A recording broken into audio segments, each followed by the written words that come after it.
all human predators have a dark life. It's really important, if we see red flags, to just do a bit of research. It will be worth your while. Some of the top academics in the world are themselves predators. They're invested in us not understanding them. I mean, the bright ones are really good at this, at sucking in big groups of people, finding platforms that they can just jump on. They just say the right thing. You've written about what it's like to grow up in this, to be born into it. What is that like? How can people deal with that? Okay, this is difficult for me. Welcome to the Brad Carr Podcast. My guest is Dr. Karen Mitchell, one of the world's leading experts in identifying dark personalities, such as narcissists, psychopaths, coercive controllers, and toxic leaders. In this episode, we'll discuss both her research and her personal experience. Dr. Karen Mitchell, in your words, what is a human predator? A human predator is someone who actively violates social norms and harms and disadvantages others by conscious choice. And how did you come to that definition? As I worked through my PhD research, that's how I came to the decision after all the that I studied all the fields of research engaged in looking at people who were violating social norms and harming others. So I went down every single rabbit hole in terms of examining our world knowledge of psychopaths, narcissists, all the different supposed types, Machiavellians, dark triad, dark tetrad, cults, child sex abuse in religion, coercive control in human trafficking, in domestic violence, in child trafficking for sexual purposes, toxic leadership in politics, the military, business. Like, I went down every rabbit hole because I wanted to find out exactly what our world knowledge was about these people. And no one had ever done this before. So people working on narcissism pretty much just work in the area of narcissism. And people working in cults will just work in cults. As a generalization, it's very polarized. And that did my head in the first place, because understanding human predators is key to survival, and we've got all the people acquiring knowledge and researching about it working in their little paddocks in all different areas. And so that was a waste of money and resources, and also just not helpful, really. And there were disagreement between fields. Some people are actually litigating in their own field if someone challenged their ideas or their concepts. I was actually disgusted with what I found. Like, there wasn't a sharing of knowledge. Only discuss it on behalf of those of us who've been targeted and been seriously harmed by these sorts of people. Yeah, there's just not there was just not the appetite for people in all these different fields to work together, to pool knowledge. And I also found that the personality researchers, I refer to those who study narcissism, concepts of narcissism and Machiavellian groups of behaviours. And then there's the behavioural researchers, like coercive control and domestic violence, etc. The behavioural researchers had done some work with victims, but the personality researchers, it's just ridiculous. When they go to look for people in the, outside of jail, to look at what their attributes are and etc., they just do general surveys of the population, like who's big on lying, who's big on that. First of all, that assumes human predators or dark personalities are actually going to participate. Can you imagine a CEO saying, there's a random survey going by, I must fill that in, or a doctor or something. And then secondly, it assumes that they're going to be honest. And we all know, those of us who've been targeted, that they lie like they breathe. They enjoy deception. So they're not going to answer honestly. And the third thing is, it assumes that the level of malevolence or the depth of darkness in their motivations and behaviours can be captured in some random survey about, do you lie? So the personality researchers really don't have a good base of data around high-functioning, predators outside of jail and professions that are accounting and journalism and law and, they're in all walks of life. But, yeah, so they're making a lot of statements, and we're all following. Like, on Instagram last night, there's a woman who's quite highly published in this area, And she's making these statements now that I've done this massive research. They're just incorrect, but she puts up a journal article, on the screen and everyone goes, oh, wow, yeah, 5,000 likes. But the problem is these researchers have not done correct. I mean, there's so many errors in the way they've done research. So most of it's done on prison populations. Bob Hare, and this really I find extraordinary, Professor or Dr. Robert Hare, in the 80s is the dude that sort of came up with the whole no empathy, all that sort of stuff. It was a list of, well, they're not attributes. Some are outcomes, some are traits, and then he became kind of famous because the psychologists and psychiatrists in the forensic area were looking for some way of describing people who didn't really have conscience, but were operating well in society. And so, Bob Hare hit on that. But the problem is, and he published this in an article that was talked about for violent offenders, right? This is a framework for violence. But since then, he's been pushing it into domestic violence and into workplaces, but the same tool with the same... And it's to identify a higher functioning human predator or dark personality. You need very nuanced, very explicit patterns of behaviour. You can't just overlay a pattern of behaviours from, violent criminal offenders in prison. You can't just overlay that onto high functioning ones. And his model does not contain control. Control is the biggest driver that came out of my data, and sadism. And sadism is the enjoyment of, or the satisfaction in, demeaning, tricking, humiliating, disadvantaging, playing with people's heads, harming, destroying, right? They all have that. But neither control nor sadism are in Robert Hare's, in his model. And yet that's what they're trying. It's just so substandard, so suboptimal to be trying to apply that to other populations. So what I did was actually the first research in the world where I, in addition to doing the biggest study on all the fields of research in the world and what they're showing, I also did the first research with actual expert practitioners who've worked with higher functioning human predators outside of jail. So they are working in the fields of law or corporate businesses, or they're psychologists working in domestic violence, which is more coercive control oriented, where these people are not in jail. The perpetrators are not in jail, but the targets are being harmed very deeply and extensively. So the military. So these experts that I went to had over an average of 22 years continuous experience with experts working with them outside of jail and their victims. It was over 1,000 years of cumulative experience. So my work, even though it is only one PhD, it is in fact the biggest study really that's been done across the board, looking at what are the common attributes. It doesn't matter if you're studying, psychopaths or narcissists, because some researchers actually looked at this back in the 80s when these narcissism was first defined, and Machiavellianism and psychopathy in terms of Bob Hare's work. And they said these guys are studying the same sort of people. They're just doing their own thing as usual, right? Because it gets them kudos as academics. But why should we suffer in terms of, it?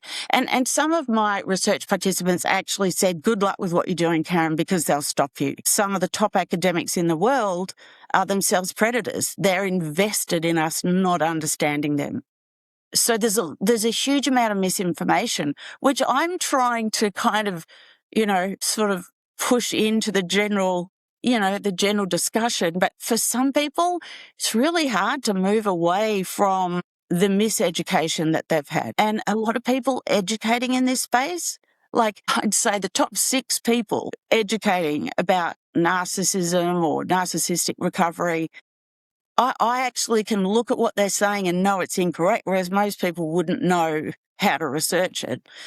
Yeah, they have jumped on the bandwagon so much that we're really being taken for a ride by the academics and then the people educating in the field, because the academics have done such a poor job, really, of educating us in the detail of what came out of my research, that all the predators have said, oh, great, here's a market niche. this is something I know about, and I'll have the added fun of actually, misleading people because, I always love that as a predator. And they've jumped in early. They've got in early. So some of them have been going for 3 or 4 years, and I can see many red flags not through media. I never go through. It's through engaging with them myself, through watching their mannerisms and behaviours, because really I consider myself a profiler.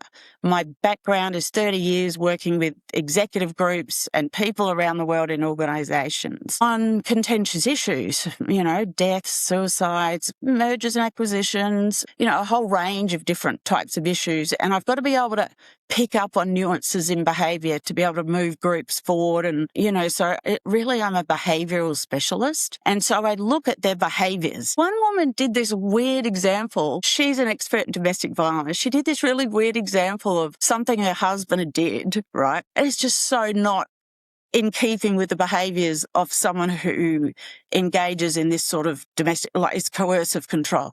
Coercive controllers just don't do this stuff. I've been studying them forever in huge amounts, right? And I'm sure she got it from a movie, right? And she's one of the top. But then there's as I said, there's other things. I've interacted with them. I've looked at their mannerisms, their speech patterns, like a whole lot of things. And the fact that they lie quite a bit when they engage with me, that's a big one. That's a big red flag. And manipulation, yeah. So I am concerned. So, I spoke to you before we started this interview, and there's one thing that in the last few days has really struck me. And I write about it in my book, which is out soon, Human Predators. And I write about it quite a bit around the word narcissism. Narcissism is a word that's being an NPD, narcissistic personality disorder, covert narcissism, malignant narcissism, vulnerable narcissism. It's a word that's being weaponized by predators, right? So there was a person I saw on Instagram, and by all of them. So in the DSM, which is the Diagnostic Statistical Manual, which is one of the 2 manuals in the world that mental health professionals refer to for diagnosis and research and understanding, what's presenting in front of them. And so they have a number of attributes or criteria or behaviours that would outline anything from schizophrenia to OCD to personality disorders. The DSM is American-based. It's been put out by the American Psychological Association.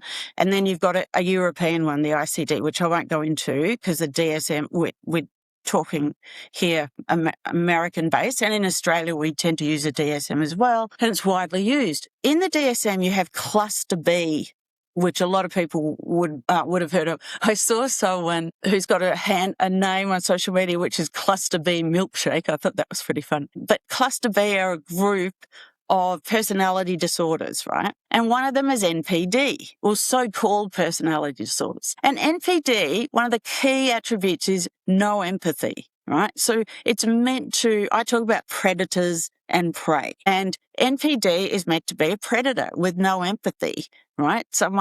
Because prey, the people who are targeted by predators, they have empathy. They're chosen because they have empathy, they're kind-hearted, they're usually caring, they're honest.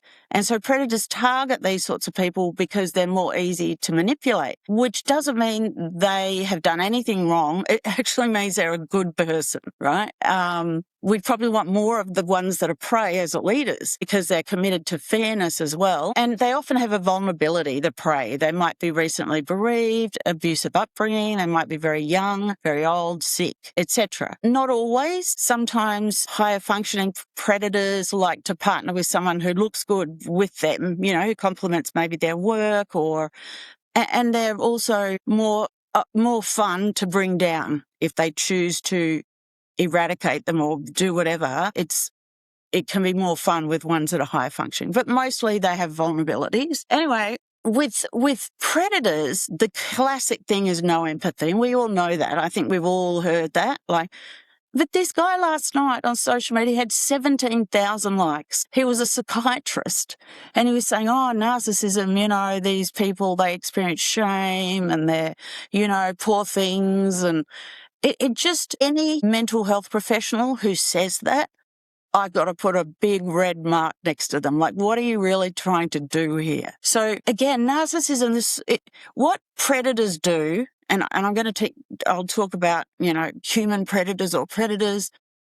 What predators do, but I don't always mean sexual, could be emotional predators or mental, or either. They just like to play with people and destroy people. That's how I distinguish predators. And it could be slow or it could be fast, but they like to destroy and manipulate. But what they like to do is muddy the waters, right? They like to confuse people because then it pits people against each other. And I actually put a comment on this guy's thing saying, it was really funny. I said, this guy is just speaking so inaccurately, because if you look at NPD and the DSM, it's no empathy. It's not people who have empathy. It's just so obvious that this is not correct. And then 36 people jumped on me and said, oh no, they might not have empathy, but they have empathetic understanding. They just don't care about it. Well, no. So I've also done the biggest brain analysis of all the studies done on brain differences in predators. Clearly, this is not people outside of prison, because they're never going to put their hand up and say, yeah, check out my brain, right? But so they're all people in jail who have been diagnosed as predators using Bob Hare's model in most cases, which is incorrect if we're looking at, no control, but, it's been useful. It has been very useful to start to raise our awareness, but it's also stopped us from understanding. It's misled us. The brain imaging work is fascinating, and it's actually quite extensive. So another red flag, because there are, like I said, the key educators on narcissistic recovery, on how to spot it, the highest profile ones are pretty much, they are predators because they've got so many red flags. So another red flag, in addition to saying poor narcissists, they have shame and they want to be better. And in addition, another red flag is saying, there's no brain scanning for them. You can brain scan for predators, but so it also shows there is no empathy. So they've looked at brain structure. They've used PET scans, MRIs, fMRIs, perspiration studies, heart rate studies. It's extensive. And I can tell you beyond a shadow of a doubt, predators do not experience fear. That is why they're so brazen. Their brains just don't register. So they've looked at the structure of the brain. Then they've looked at functional, like people doing activities or looking at, images, functional activity. They've also looked at interconnectivity between different parts of the brain, and that is also different. And they're still working on it, and it's an area we need to do much more research in, but there's definitely differences in their brains. They're a different person. They just look like us. So because of these brain differences, they do not have empathy. And we can tell that from all these studies. And they do not have fear. And they do not have shame. And they believe they are their best self. They see themselves as superior because they don't experience emotions like we do. And then people will jump on and say, oh, yes, they experience emotions. What they experience is pathological responses like a predator in the wild, right? An ant, like a lion. When someone thwarts them or when someone tries to expose them, it is not a normal, one of the psychologists in my PhD research said this. She said, look, I've had people that get the transference is, they get angry at me, they get really cross, they can be mean. But she said that the absolute sense of malice and cruelty that I experience with a predator is way beyond any of the human emotions. It's terrifying, right? And I got that a lot from, people working in the forensic system. So I combined higher functioning experts working outside of jail and those inside of jail, because I wanted to look across the whole population. What are their key attributes and what tactic? Well, I was looking at their key attributes, but the tactics fell out of the data as well. The tactics they use to destroy and to avoid accountability. That was fascinating. But what I want to say, so because the academics have been so poor at actually educating us, particularly on how to see the ones in day-to-day life, because there are hundreds of red flags. And again, I've put these all in my book because they have this shallow emotional world, other than the pathological anger or the pathological envy, particularly the lower socioeconomic ones, have this envy, which is a mix of entitlement and that pathological anger. So they do have what might look like emotions, but they're not normal human emotions. So the academics have done such a poor job of really educating us on all of this. PhDs have come in and just hit the market because they're like, yay, there's a lot of room. And they do educate well. There's stuff that they say. It's important to understand that higher functioning predators have to be good at things. Otherwise, they'd be in jail, right? So of course, they're going to have capabilities. And they find platforms where they can get a lot of followers. I mean, the bright ones are really good at this, at sucking in big groups of people, finding platforms that they can just jump on that they don't even need a PhD for. They just say the right things or write a book or whatever. And then they just misrepresent. They misrepresent their clinical experience, their training, they just lie, about, this research says this. And because, again, I've just got such a massive background of knowledge, I can say, well, no, Bob Hare actually never did say that. And this study was never done because I've looked at it. I mean, it was 5 years full time where this is all I did, but I was doing it for years before. So the word narcissism is being used by these people to confuse, and they're always trying to sell themselves, human predators, as better than they are. So if you see a researcher or like a psychologist or a PhD or whatever who keeps saying, poor narcissists, they have shame, they want to be, it's kind of driving it in a particular way where narcissism, the meaning of the word is completely frayed now. So on this, when I saw this guy with this psychiatrist with these 17,000 likes where he was saying poor narcissists, a bunch of people jumped on. One woman said, both my parents were narcissists and they almost killed me and there's no way that they have empathy and that they are, so what it's doing, it's making us argue amongst ourselves, which is a classic tactic of a predator.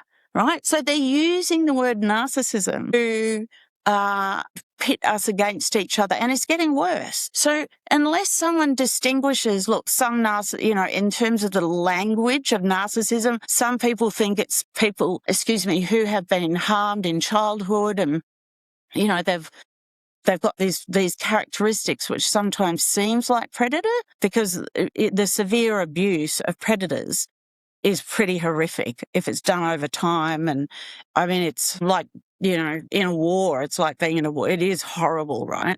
So they might learn they have to lie to survive if they're a kid with two parents like that, or, run away, or they might overreact to things, right? So they'll have behaviours that can be challenging sometimes, right?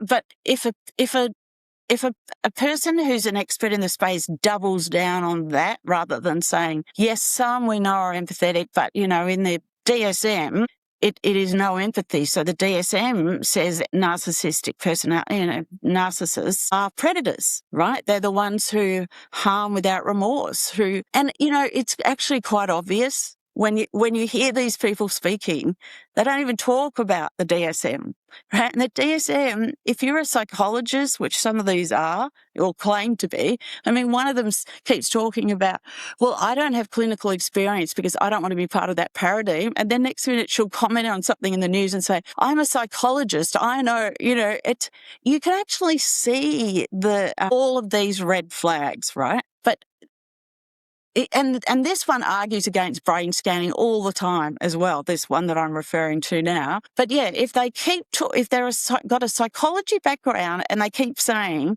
that narcissism or NPD or whatever is people who have been harmed in childhood and they have shame, I would put money on the fact that they're predatorial. Right? Because any self-respecting psychologist, even in an undergrad degree, would know that it's no empathy in the DSM. And they don't have empathy because the research on the brain that we've done shows exactly that.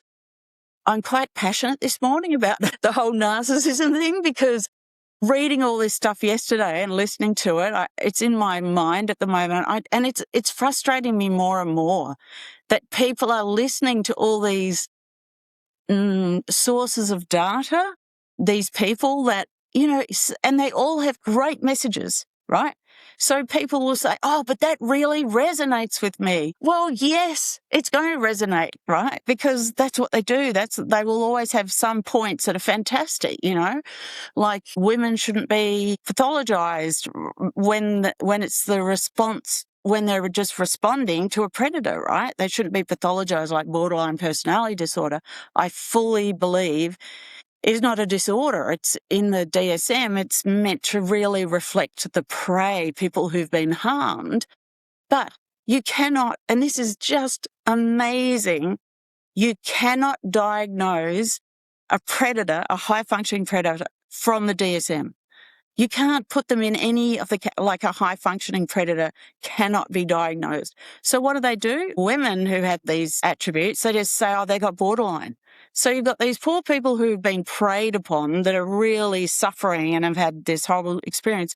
And then you've got the predators who have no empathy, are cruel, sadistic, manipulative, thrown in the same category. So the victims who are targeted get this bad rap because some of the people who are put in the borderline diagnosis, because there's no other diagnosis for them, are actually predators.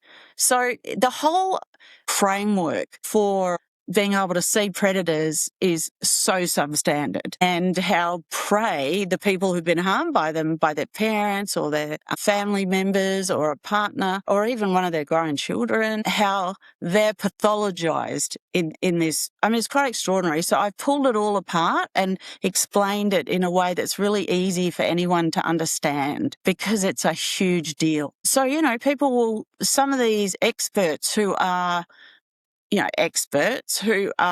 high profile in this area, they will have a message maybe like that. But on the other hand, they'll say, men harm because they can. It's nothing to do. There's no such thing as a personality disorder.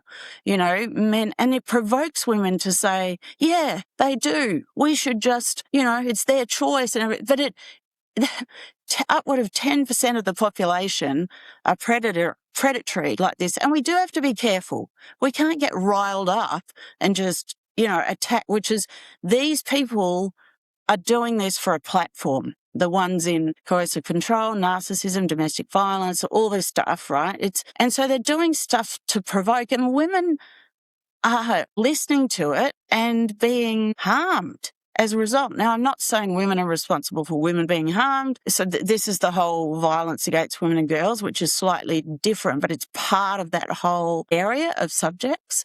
So people do choose to harm, but the motivations are different. And the motivations of predators are very much without empathy or compassion and with great satisfaction in harming and misleading and manipulating and coercing. So that's a different message to all men harm, right? We have to be careful, and men do too, of human predators. Men and women have to be careful of them. So people wouldn't even know that they're being misled by these predators. So yeah, it's really distressing me at the moment how much misinformation is out there on purpose. It's being done on purpose. So I wish we didn't even use the word narcissism. It's just got so many different meanings to different people, and now it is being weaponized to confuse. I just think we should talk about predators and prey, or predators and targets. Anyway, that was a very, very long... I was on a roll. Definitely. Well, predators and targets is some of the beauty, I think, of your work. It's that we've simplified it. And then there are different things that off of that sort of predator model that you have that can be up or down. There are other things that can vary about that type of person, but we really have those 20 attributes that make it so helpful. Yeah, and there's 2 points there. One is about the differences. Yeah, I mean, it's not to say all human predators are the same, but they definitely all have the same set of attributes and use the same tactics to avoid accountability and to harm. So the differences are, some are just smarter than others. Some have better control capability. So, some will end up in jail because when that pathological anger response comes out, they'll just kill in the moment. One woman who works in prisons was saying that it's really evident when that pathological anger comes up in some of her human predator patients or clients. She was a psych. She still is a psycho. It's really evident for her when that anger comes up, but they can't do anything with it in prison. So she said one of her clients has a list, like a filing cabinet in his head of all these people that he wants to get back at, because vengefulness is really big. It's one of the attributes that came out of which is why coercive control can be so powerful when people are being harmed because of these forms of coercion. It's fear producing. But yeah, so the differences that some are outgoing and some aren't.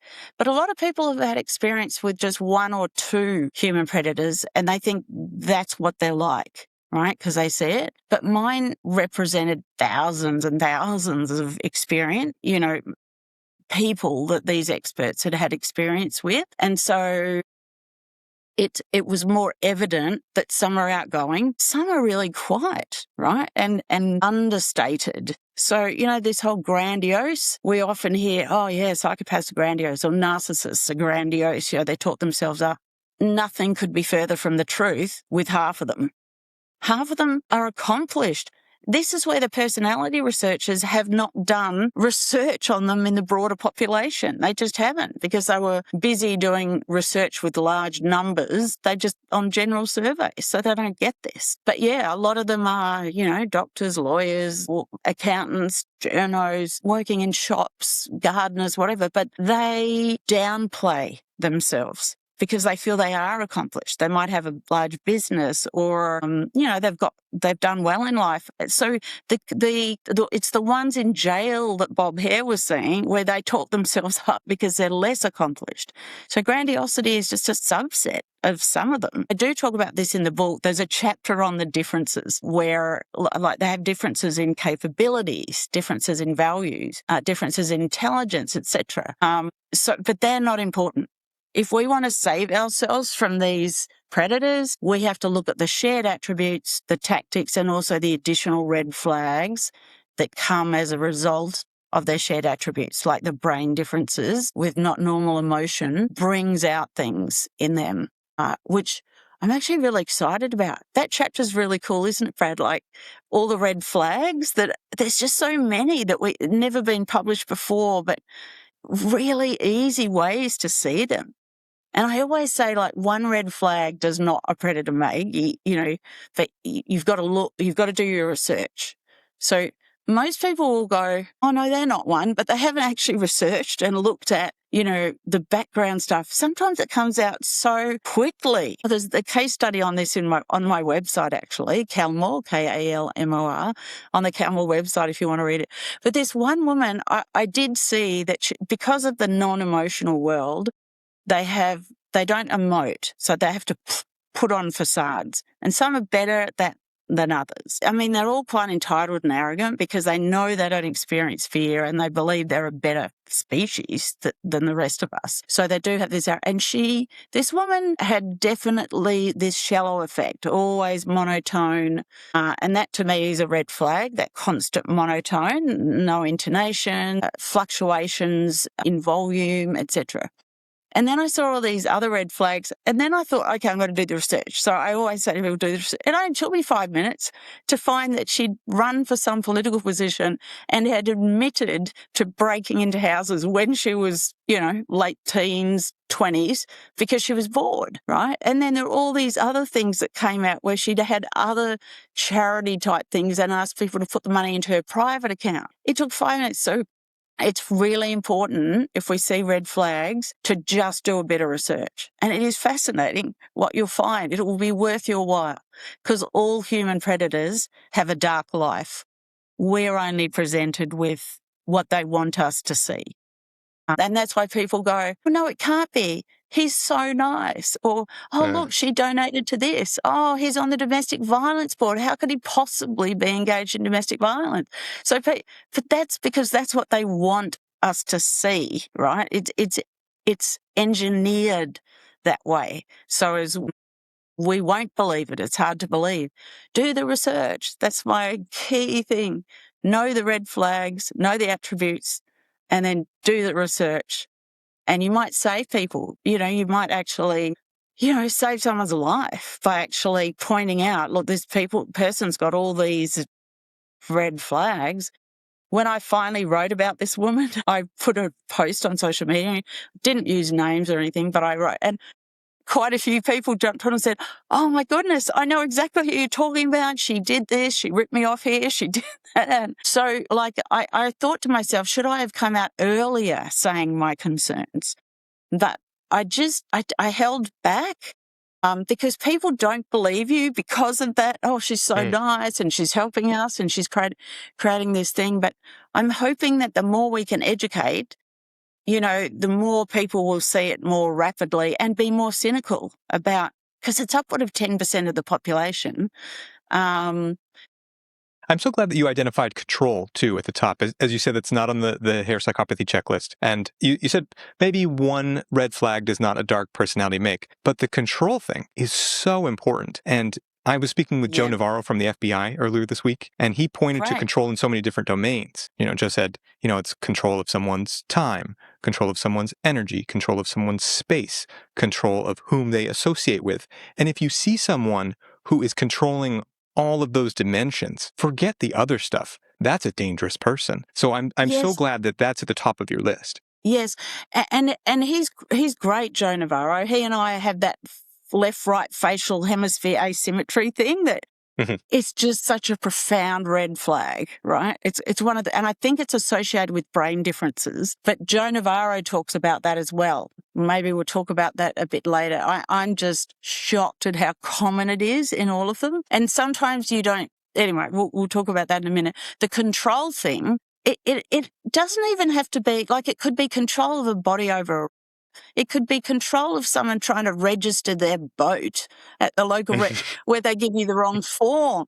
And then you fill it all in, and then they phone you and say, no, you're going to have to come back in because you filled out the wrong form. But hold on, you gave me the wrong form. Anyway, you go in, you fill it out. We've lost the form. You'll have to come back in again. What? I don't want it. Can you send it out to me? No, it has to be done here, when it actually doesn't. So you go back in again. And then, oh, look, I need to talk to my boss, but they're not here. Can you wait 15 minutes? Like, it is control in ways you can't even imagine. So if you're starting to get stressed around something like this, like, we all feel stress in different parts of our bodies. Like with me, it's my neck and my head. And with some people, they can feel like a redness in their face. I seem to have that today too. I think it's just I'm passionate.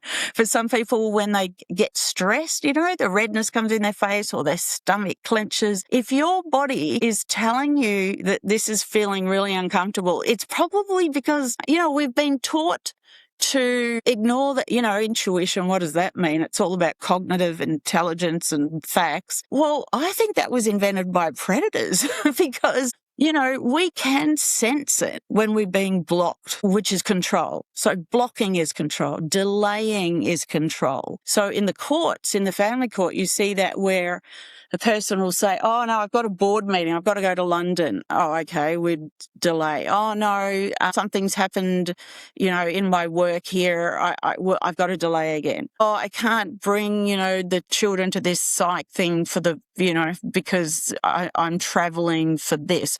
The control is so exasperating for the person who wants an outcome or wants a decision. So they might control by just, in a domestic relationship, just putting off a decision, right? Or for years. And they love it, right? They don't experience affinity like we do, or love. So I shouldn't use the word love, because they don't experience love like we do. They're motivated by manipulating and by control, being like the puppet master. That really gets them off, controlling others' relationships. And you see that in cults a lot. Like, most cult leaders are predators, right? And you'll see them like, oh, that person has to marry that person and you need to have babies. Like, they just sort of, that's quite common because I've studied all the cult literature as well. I pretty much looked at all of our knowledge on the planet to do with these sorts of people.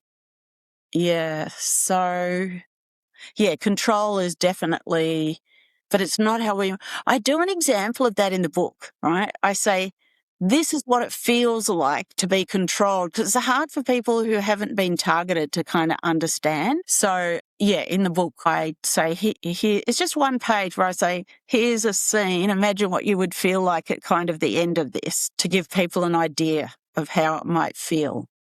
I mean, accountants. In Australia, you have to have paid your last invoice if you go to another accountant. And if you find out the accountant's a predator and you want to leave, well, they just give you wrong invoices. It's actually less about the money and more about control for a lot of them. So they just will give a huge invoice or a lower invoice that you know they've got to send another one. So it could go on for months, even years, and you're stuck in this situation. So control looks very different scenes. Yeah, Joe Navarro, very good. Oh, he's great. He's great. And Dr. Mitchell, you've written too that their biggest fear perhaps is being exposed. If they have a fear, it's of being exposed. What have you seen that's effective with exposing a dark personality or ineffective? Yeah, okay. So I wouldn't use the word fear, because we know they don't experience that. And I get that a lot with people saying to me, no, but what about being exposed? They're fearful of that. No, they're not. They back themselves. They can lie their way out, manipulate, bribe, violate any sort of laws to get out. They know they won't end up in prison. Or they know if they do, they'll get out by some, technicality in the High Court that gets them off.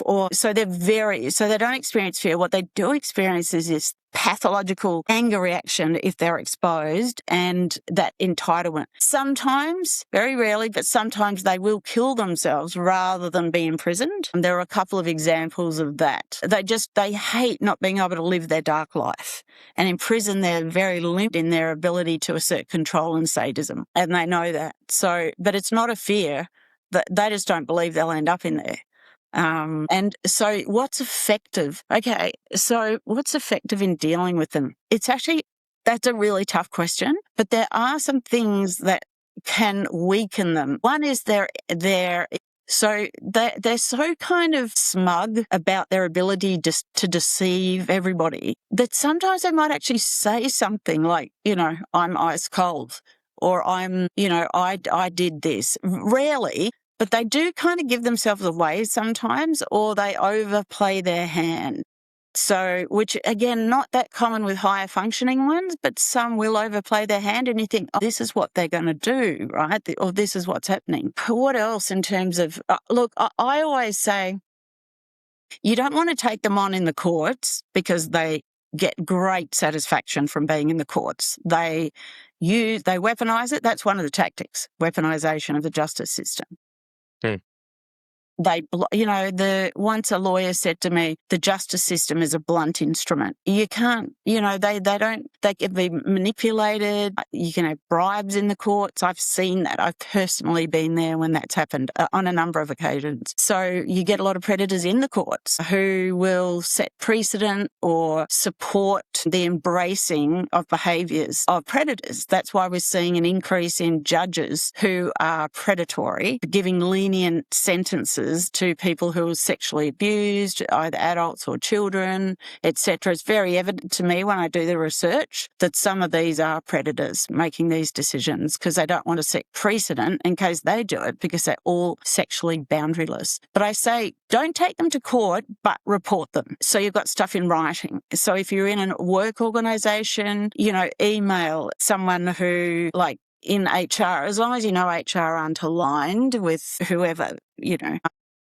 to a trusted source. So it's time-stamped. You've got, because the courts love diaries and the courts love dates and times if it's in emails or whatever. So you've got that there, but you always say, please don't act on this. I'm just reporting the behaviours, but I don't want it acted on. So if it does get really bad, you can, you do want to avoid punitive processes or courts, but sometimes that is the only way to go.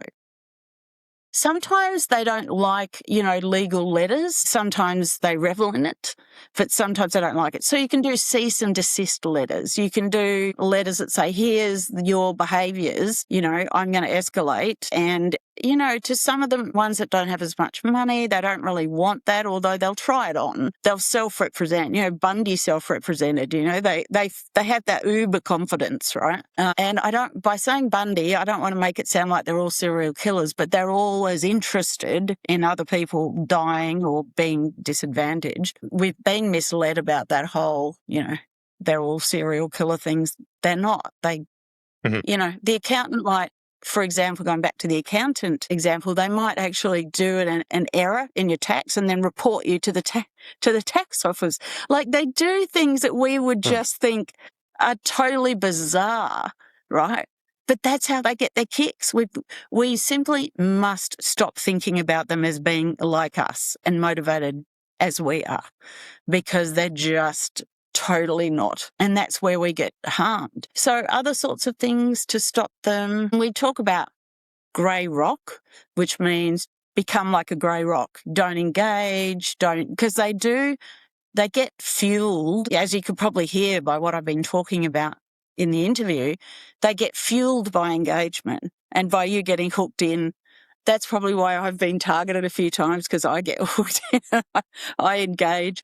It's better to just say, okay, yep, and just walk away or disengage. I had an experience where, I won't say the exact context because my defamation lawyers would probably tell me not to, but where there was a group associated with this person that was, let's say, managing me, and although it wasn't exactly that. And there were so many behaviours over a couple of years that eventually I had to acknowledge that they were a predator. But I didn't confront them. I just slid out. I was like, look, I'm just, it's just a bit of a crux in my project or whatever. Thank you so much. You've been wonderful. And then I got rid of the entire group that had been associated because they're in his narrative, because I could do that. And then I just slid away quietly. But you can't always do that if you have children with a predator, or, if they are your parent and you're 10 years old. It's very difficult for some people. If you need money and you're in a work situation where you can't really move. So to manage those situations, very much low key, in writing. If you know they're lying, which they usually are, don't confront them on it. You might want to send an email saying, I was just thinking maybe this. That's sort of not confrontational. Don't talk too much about emotions. They hate that because they don't really understand emotions, and then they feel out of control, right? And so don't do that. Look, I feel concerned when you do this. Doesn't help, right? They're not going to change, and they don't like that, right? So very matter of fact, when you're dealing with them, often meet with someone else there. I always say, so other people are, part of the kind of conversation, as long as they're not getting engaged by the predator and pulled in. Having witnesses often helps. A big thing is copying and stealing. So in a workplace, they will often steal ideas, IP, etc. A good way to manage that is to email yourself about your idea before you go into the meeting. So you've got a time-stamped. There's all these things that can help. In domestic relationships where you've got kids that you share and you've split up, shockingly sad and really hard. I talk about this in the book, Co-Parenting. My heart just breaks for people who have to co-parent with a predator, because the thing is, they don't have love for their children either, but they can act like they do, and they can look like they're the mother or father of the year, or but it's really tricky. And the issue is they will break any boundary, right? It's terrifying for the other parent when they start to realize the nature of the other parent of their kids. It's like, well, what are they going to do to them when I'm not around? And they purposely escalate to get to the other parent. They will turn the children against the other parent through lying, reversing the narrative, bribing court officials to do reports that are inaccurate. Yeah, all sorts of things. And I really feel for those people. And it's the same with, I get a lot of contact from grandparents where their kid has married a predator, and then block to the family because, they isolate. That predators like to weaken their prey. So they isolate them. So these poor grandparents have never even seen their grandchildren. Yeah. But anyway, dealing with that, I just have limited advice about, because the predators are so driven to control. And they will cross boundaries. So, yeah, I don't know if does that answer your question? Well, it's a lot of ideas, and it also points to the big problem for a lot of people, which is the social sphere around them is already tainted by a dark personality. You've written in your dissertation, I believe, about the subtle and relentless grooming of everyone around them to believe in the created persona. So a dangerous person has a persona, and they've worked extremely hard to get this persona out so that other people believe it. So when you are targeted, you have to overcome that as well. That grooming and that experience, could you talk more about that? I think a lot of people think that grooming only happens to children, and they don't believe that it can happen in a social circle of adults. Yeah, it's sort of really manipulation. Manipulation and influencing. People might understand that language better. But yeah, they do. They groom. One of the FBI, very senior FBI people in my research said, in his view, they spend 85% of their time manipulating and influencing, grooming, if you will, other people's views of them.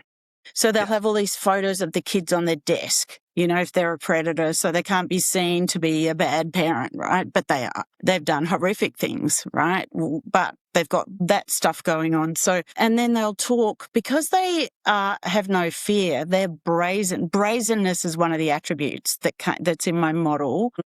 Because there's no fear and they back themselves, they think they're superior, so they'll just do whatever they want. And so they will make up narrative to influence people. They triangulate so other people can't understand or clarify, because somehow they'll keep groups separate from each other. I mean, if it wasn't used for such an evil purpose, it would be really seen as quite a capability, that they can get all these people on side against some poor target. I mean, you can see why many targets commit suicide, right? And that's what they want, right? So it becomes almost impossible to exist in the world that a predator creates for their target. So the low impulse control capability ones will just kill them on the spot. But then the higher functioning ones, they'll just keep it going and going and going until people lose their family, they'll lose children, they'll lose their houses, they'll lose money. So they have nothing to, they become homeless. But the other parent actually has, quite a lot of money, and they take everything through manipulating of other people. And they're so good at playing the victim. So look, and also phrasing manipulative statements in a way that makes them seem caring. She's just having a hard time at the moment. Let's just leave her alone. I'll look after her. Just don't even answer the phone. Just give her a bit of space. So that the daughter or whatever, the wife, is thinking, why are my folks not, have I done something wrong? Or like there's this, they create this whole confusion, but they really engage other people in doing it for them, right? Or with them. Yes. Or at work, it might be, oh, look, Bob's got a really heavy workload at the moment. Let's just leave him out of that meeting. He doesn't need it. And I know we've got drinks tomorrow night, but let's not invite him because I just really want to support him at this time to make sure he's, on top of what he's got going on. So, and everyone's like, okay, we won't invite Bob, right? So all of these people are complicit in destroying someone and everyone listening to this would at some point been complicit in supporting, because there's so many predators, upward of 10% of the population, upward of 15% in roles that have control, like town planning or surgery or law. Actually, law is a huge one, and law enforcement. But yeah, everyone would have been complicit at some point without even knowing it, thinking they were doing the right thing, actually feeling good about what they're doing, because that's how they manipulate and groom others to support them. Yes, especially if you play the victim too, then a person feels eager to help you. They want to get on your side. So it's a dangerous manipulation tactic for sure. Well, I talk about it as manipulative intelligence. They have something I remember once a predator said to me, look, you might be intelligent, Karen, but I have something you don't. And it's around that ability to manipulate. And so it's an actual thing. So we have intellectual intelligence, we have emotional intelligence. These people have manipulative intelligence. It's like they can foresee. It's bizarre. Like just when you start to think, I want to do this, I'm so over it, I want them to take this action. A few weeks back, they'll say, I'm nervous, they're going to take this action. The one you think you hadn't even thought about at the time. But it's like they have done studies of theory of mind around do they read minds? Like do they? And I don't think they do, but it's just this manipulative intelligence where we're thinking about where we're going to go on our next vacation or like how much are those house extensions going to cost and can we afford them? These people are like, how am I going to dull this person's light? And they'll often pick partners who will do all the work, right? Who will engage and do all that stuff so that they often partner doers that will do it all so they can just keep focused. And because they don't emote in the same way we do, they're never tired because they don't have that emotional, where we're like, oh, I'm scared, I'm nervous, I've got whatever today, or they don't have that.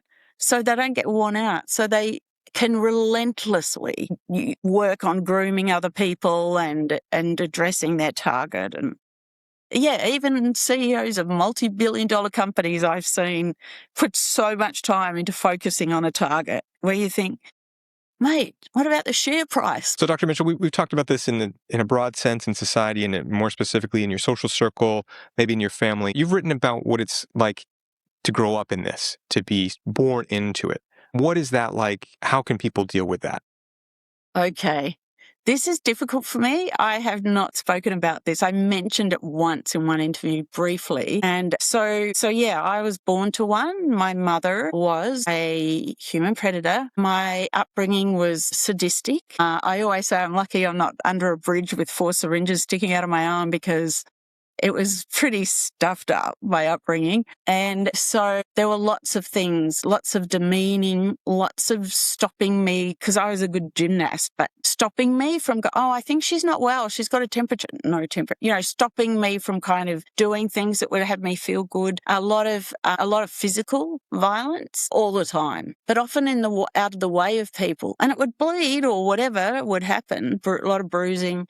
But I don't know, she groomed my father and my siblings to believe her. And she did cry like she would be the victim, very much play the victim. And it was horrendous. I adored my younger siblings. So I was the oldest. Then there was my brother 2 years younger, my sister 5 years younger. She was cute as anything. She had these little ponytails that would stick out the side of her head, and she was very petite. My brother was sort of never rocked the boat. He was quiet, but I loved them. And I used to, in the early days, try and help them. I was sort of motherly because there was always abuse. And my brother was a bedwetter, and my mother, as soon as my father went to work, my mother would be rubbing his face in the sheets, and like there was always stuff going on that wasn't great. And again, it's not like a lot of predators will engage also in sexual abuse as well of their children. My mother did not do that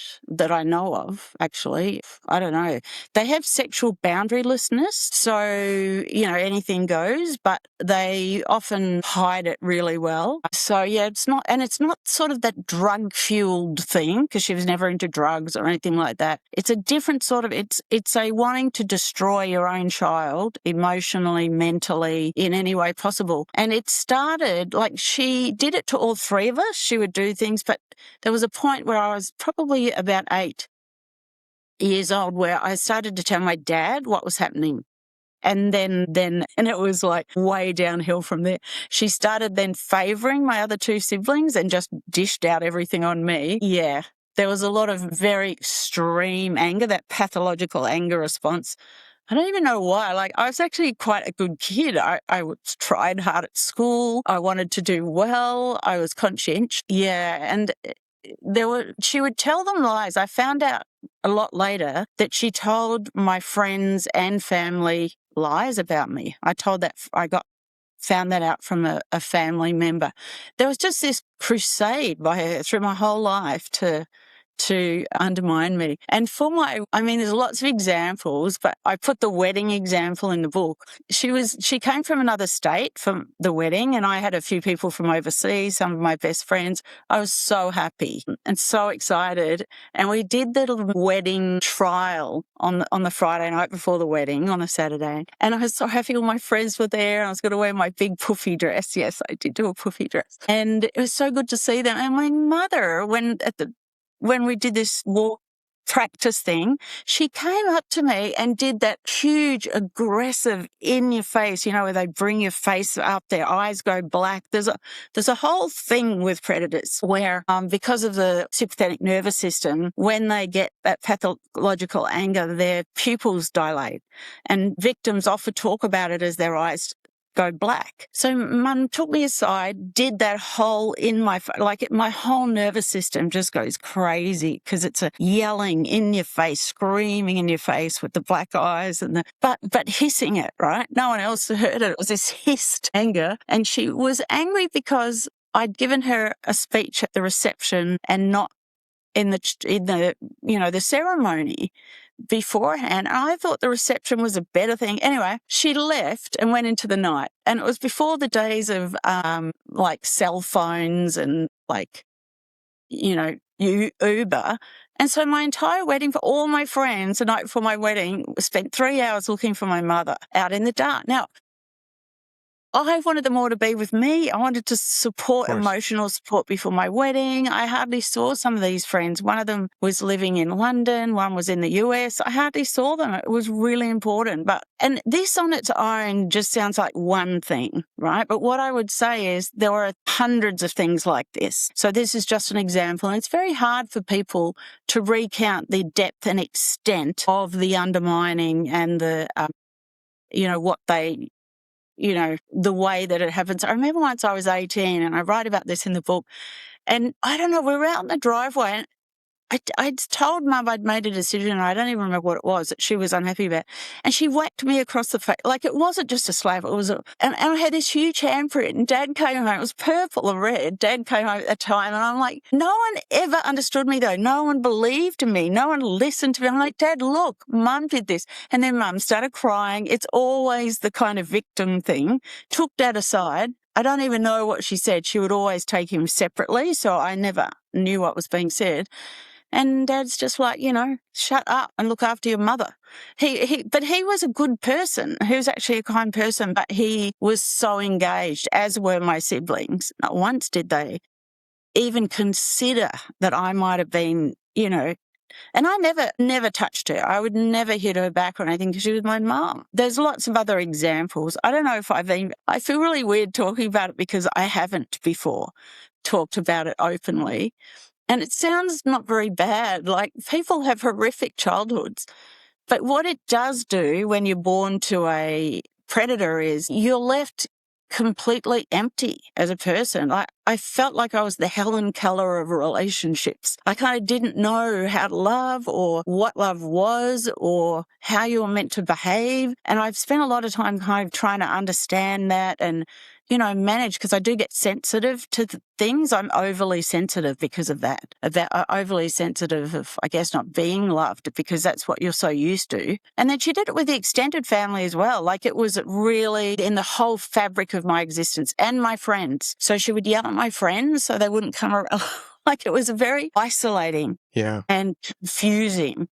And I know millions of people have this experience, but it's not written about. It's not in the academic literature at all. And it's not written about in books. There's not really support groups. And I get contacted by people all the time who've had this experience. We need to be educating in schools about human predators and what they're like. So kids in schools, of which there'd be a lot around the world, can say, oh, I see that. It's not me. It will save us so much, not just emotionally, but in costs. The costs of psychopath that they've put, or predators or whatever you want to call them, it's in the, high billions of dollars. Like, they've put amounts on it in the US, amounts of what it costs. I mean, we can get the cost right down by educating in schools and having a higher awareness of it. Because this is not just a small number of people. They are everywhere. It's like I said, 10%. Any room of 10 people, you've got one in there. Yeah. I got asked yesterday, do you think they're a different species?